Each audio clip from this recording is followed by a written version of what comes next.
Algoritma penjadwalan pada CPU menggunakan sistem operasi. Ini bertujuan untuk meminimalisir waktu menganggur atau idle time CPU untuk seluruh proses yang ada di dalam memori yang akan dikerjakan oleh CPU perlu dijadwalkan sehingga waktu tunggu atau waiting time tiap-tiap proses di ready queue atau pada antrian tidak terlalu lama. Berikut ada beberapa metode penjadwalan proses yang diantaranya adalah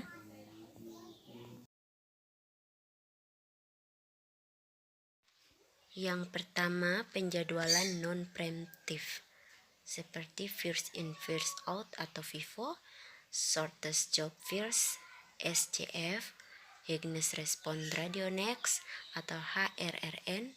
Yang kedua, penjadwalan preemptive seperti round robin atau RRR, shortest remaining time first SRTF, multi level feedback queues atau MTQ, priority scaling PS, yang terakhir quartile scaling atau QS.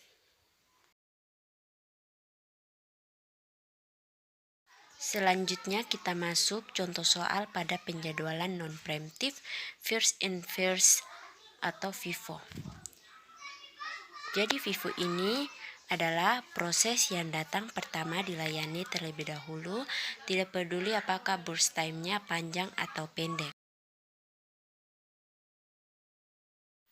Pada contoh soal first in first out atau FIFO ini terdapat 4 proses, yaitu proses pertama burst time-nya 9, proses kedua burst time-nya 4, proses ketiga burst time-nya 3, dan proses keempat burst time-nya 1. Selanjutnya, untuk menentukan Gantt chart dimulai dari proses yang datang lebih awal, yaitu proses P1.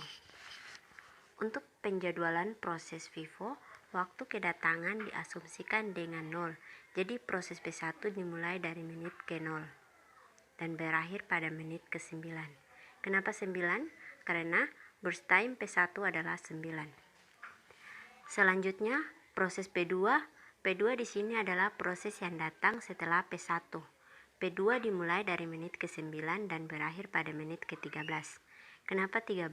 Karena burst time P1 9 ditambah dengan burst time P2 4, yaitu 9 tambah 4 sama dengan 13.